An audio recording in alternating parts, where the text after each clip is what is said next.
Does the person you are with encourage you to read? You have to ask, what does he bring for me? Roses or books?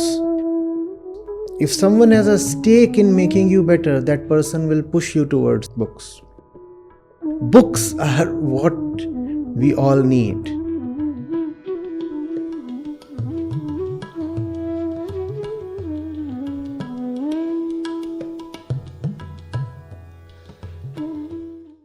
Good evening, sir.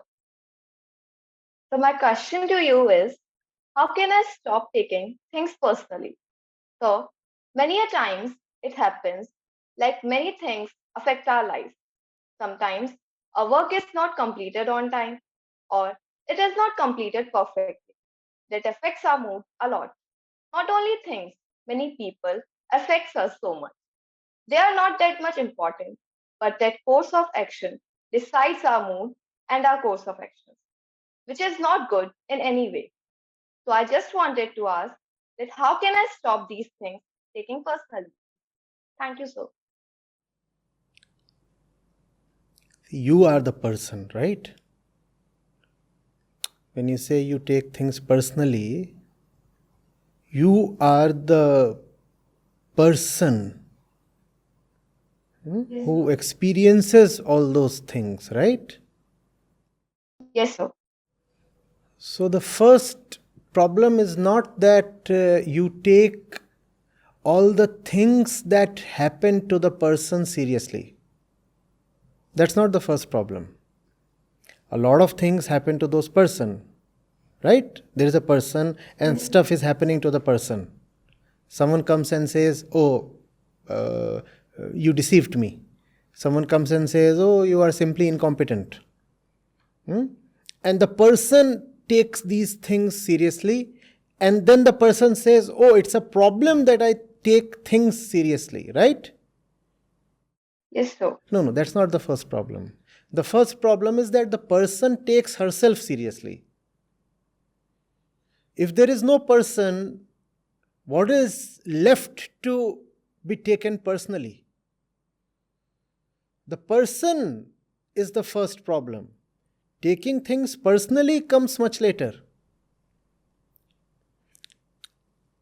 Why do you take seriously the person that you are? Why do you believe in your personhood so much? It does not need to be so abstract. So we'll simplify it. See, what do we mean by the person? When you say person, you mean yourself, right? You have a certain age, Yes, sir. certain knowledge. You come from a certain background. Somebody asks you, where did you do your boards from?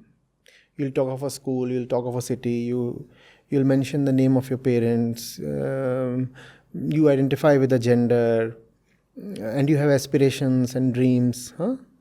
This is all that constitutes a person, right? Yes, sir. That's what makes a person. So there is the face, the face is there, and the face represents the body. So there is the face. And then the face has eyes, and the eyes have dreams, right? And then there is the mind, and the mind has thoughts, ideologies, memories, experiences, all these things, right? That's who the person is. That's who the person is, right? Now, why does this person need to be taken seriously? Where does this person come from? Did you choose your gender? Did you choose your religion? Think of all the things that have happened to you, and you will find 99% of all that is simply accidental. Right? It's just that the ego within likes to exercise doership. So even if something is accidental, it says, I did that. I did that. For example, you must have cleared a certain entrance exam to be in the college you are. Right? Yes. Now, a lot of that comes from your gray material, your brain stuff. right? IQ is important if you are to clear an entrance exam. Of course, other things too are important, but without your grey matter, you'll find it very difficult to clear an entrance, right? That grey matter is largely biological, genetic. One does not choose it.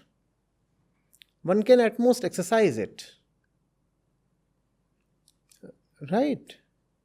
And we know of precocious talents, we know of wonder babies, we know of kids who at the age of 6 are solving problems that you encounter in class 8th or 10th. You have read of them, right? So all that is just prakritik, natural. And what is natural is accidental. So how can the person be taken so seriously? The wind blows this way, the wind blows that way. What's so important or significant in all that? It's just a random occurrence, right? The person is largely a random thing. It's just that the ego does not want to encounter the fact of randomness. So even to random events and a random collection of experiences and influences like the person, it starts claiming an agency, or it starts ascribing an agency. You understand agency? As if there is a central entity. But there is no central entity. The central entity itself is a myth, and the entire aim of wisdom is to get rid of this fictitious central entity claiming to be real. What is this fictitious central entity called? The ego, the self, the I. Okay, sir. Right? Okay. And it's the self, the I, that's at the center of the person. Right? Now someone comes and says, oh, you are ugly. The thing is, you did not even choose to be pretty. How can you choose to be ugly? Nobody chooses her color. Nobody chooses her height. Even the things where we think we have exercised a choice, that choice is a greatly influenced choice, is it not? Yes, sir. Think of the way people, for example, choose their college, or choose their jobs, or choose their partners. Are these free choices? These are not free choices. Though we say, I chose, but I never really choose. Things just happen. Water falls over sodium. Does sodium choose to react? The explosion just happens. And sodium is more honest than human beings, in the sense that sodium does not have an agency that claims I did that. But when it comes to human beings, we all have a central fictitious agency that says I did that. Whereas events happen just in the way water happens to sodium. That's the way our life events take place. So why to take the person so seriously? If you have a certain ideology, probably you got it from your house or neighborhood or school or media. It's not yours. So somebody comes and casts aspersions at your ideology. That's fine. That's not your ideology. Your religion. Nobody chooses her religion. And even when people say they are choosing their religion, even that choice is an influenced choice. So no choice at all. Nobody really chooses a partner. People just fall in love, and that's also chemical, biological, just so predictable. So the person herself is a bit of a joke. There is no person. And if there is no person, how can you take things personally? Let barbs be thrown at you. If you do not exist, how will they hurt you? Will they hurt you? They will not hurt you. Huh? Something hurts you only when you exist to resist that thing. Right? A stone thrown through air does not hurt the air, or does it? But it hurts the first thing that resists it. Huh? So when you see that your personhood is a myth, you become the air, you become the open sky, then you cannot be hurt. You're not hurting me. I'm not who you are, who you think I am. You're throwing something at me. It passes through me.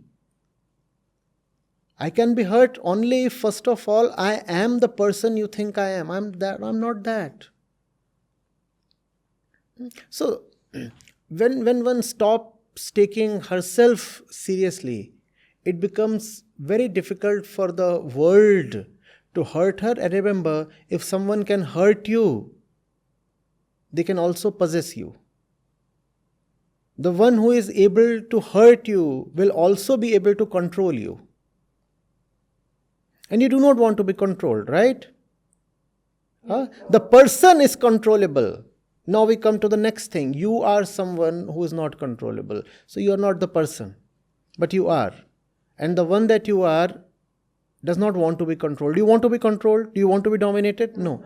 You are the one who cannot be controlled or dominated, and you are not the person. So if you allow the world to mean too much to you, the world will simply overpower you, possess you, enslave you.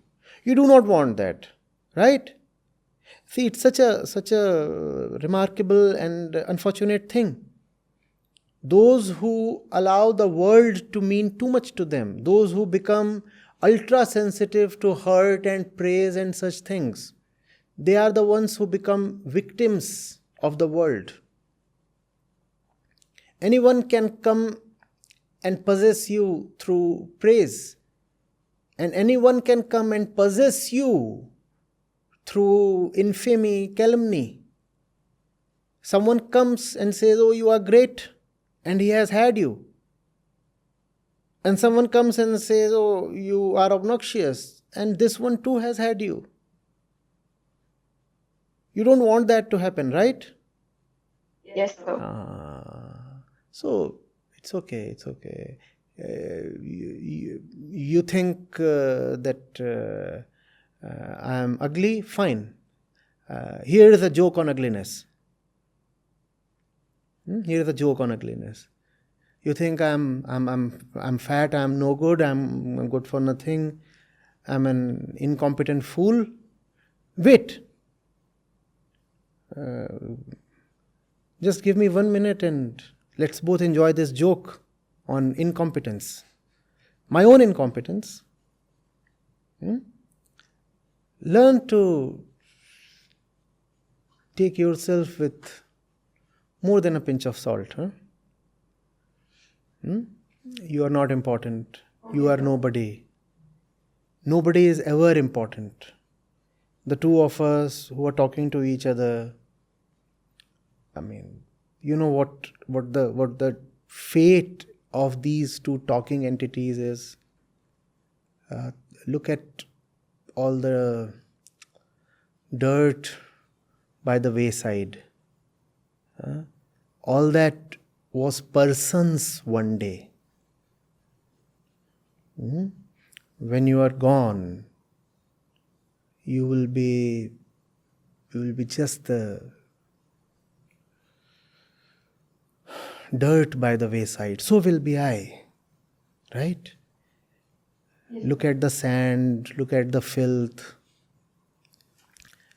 There's dust on the table, right? You know what that dust is? That dust was a person one day. How do I take the person seriously? How do I take it? Yes, sir. I'm not sure I've been very intelligible. You are free to cross question or whatever. No, sir, I'm clear now. Thank you. Thank you, sir.